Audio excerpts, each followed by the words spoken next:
Welcome to Saving America. This is Dr. David D. Schein, and we welcome for the first time Tom Fox, the compliance evangelist, who is the author of more than 20 books on compliance, business ethics, and the FCPA.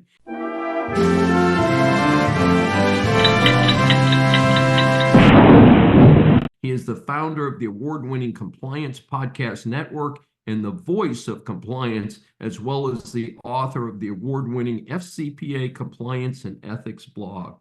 Mr. Fox has practiced law in Houston for greater than 30 years and serves as an independent consultant, assisting companies with anti-corruption and anti-bribery compliance, international transaction issues. He has served as in-house counsel at Drilling Controls Incorporated, a worldwide oil field manufacturing and service company, and also with the well-known Halliburton Energy Services. I've been in the Greater Houston Business Ethics Roundtable with you for about a decade now, and it's been a delight to work with you in that capacity.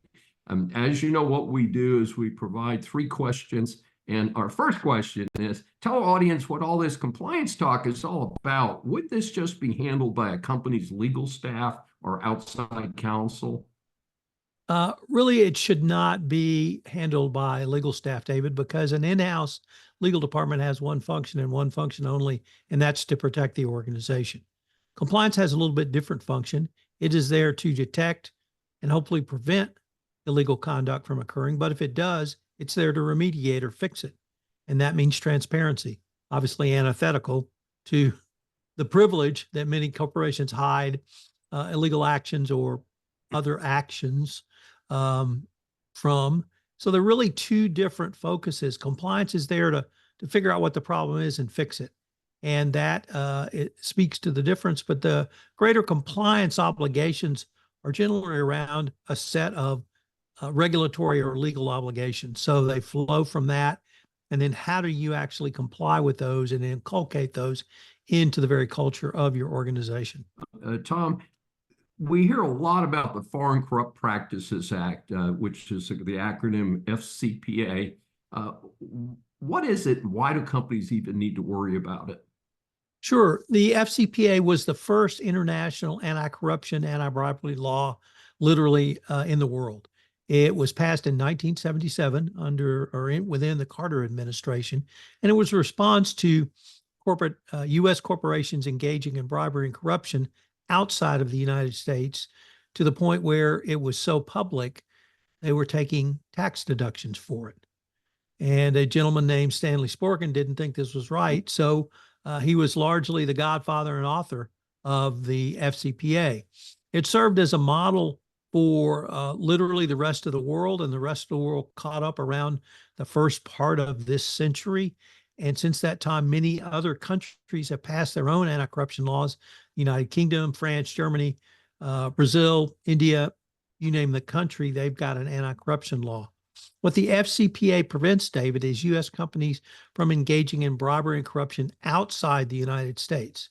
So the recent Supreme Court case around bribery and corruption or gratuities doesn't apply to the FCPA because that was a domestic law, and this is an international focus. So if you do business outside the United States, you're covered in some way, shape, and form by the FCPA. Tom, just a follow-up on that. I actually am old enough to remember when the law was passed. I'm a little bit older than you, I think. And there was a projection that this would make the United States uncompetitive with other countries that allowed paying bribes. Did that actually turn out to be true?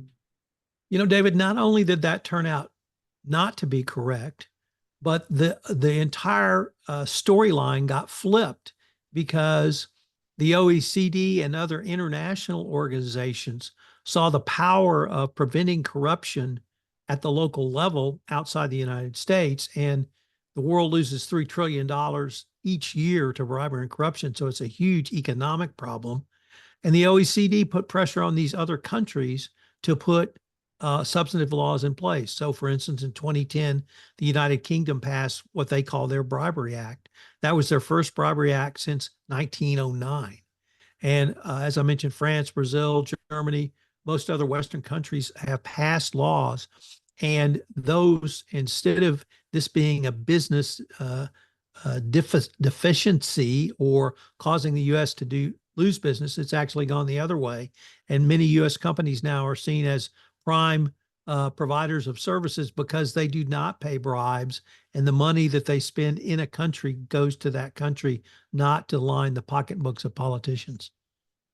That's so helpful, Tom. And our third question, share with our audience about your book, The Compliance Handbook, a guide to operationalizing your compliance program. I understand it's now in the 5th edition. And how does that help businesses?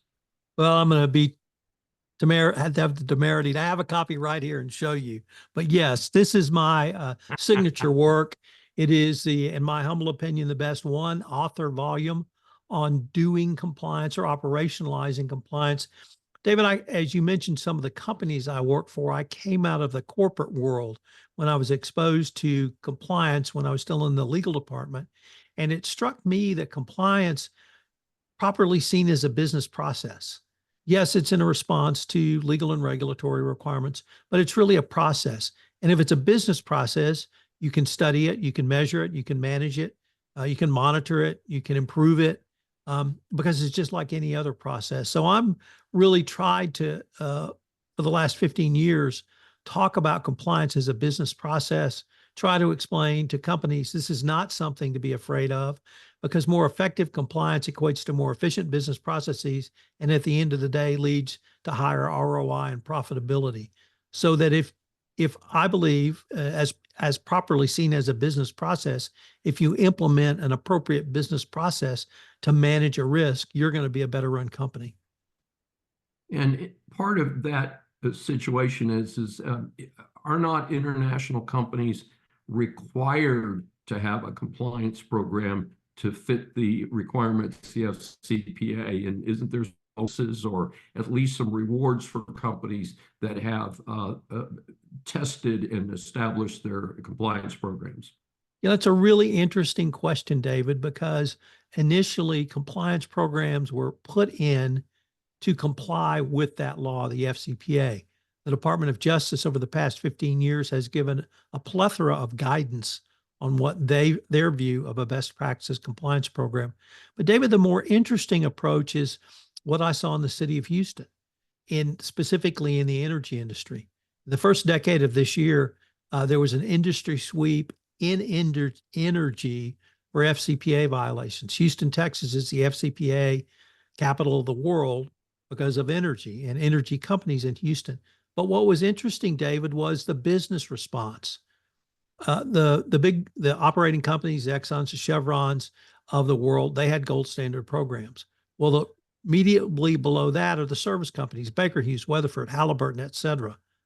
And if you wanted to do work, you had to do work with one of those service companies, literally down to the $15 million software company that had one piece of software that bolted on something downhole and did something.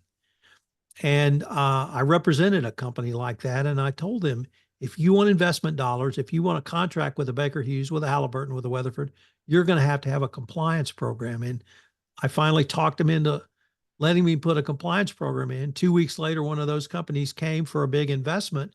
And the second thing they asked for was, we want to see your compliance program. It's a long-winded way of saying that compliance in energy is driven as a business initiative. And it's not so much that you have to have a program to get benefits from the government if you get in trouble. But if you want to do business in the energy industry or tech or financial services or pharma, or you name the industry, you have to have a compliance program. And so that's the part I try to focus on, David, is to try to indicate to people that it's a business response to a legal problem, but it's a business process. So let's put that process in place. Let's make it transparent. If somebody comes knocking and wants to review your program, you can show that to them. You're not going to show them trade secrets, but you can certainly show them the 8 or 10 elements of your compliance program. So Houston is the best example of a business response to the legal issue of international anti-corruption. Tom Fox, it's been a delight having you on again. We've known each other for about a decade now, and first time I've had you over on Saving America. Tell our audience about how they can get more information on you and your publications. Sure. First of all, they can reach out to me via email at tfox@tfoxlaw.com. I'm always available on LinkedIn, Thomas R. Fox. If you're interested in learning more about compliance in the podcast format, I am the guy. I have founded the Compliance Podcast Network, which is www.compliancepodcastnetwork.net.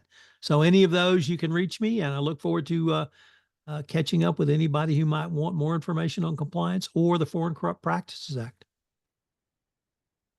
Tom Fox, thank you so much for joining Saving America. And for our audience, this is Dr. David D. Schein saying thanks for joining us today, and feel free to subscribe on your favorite platform.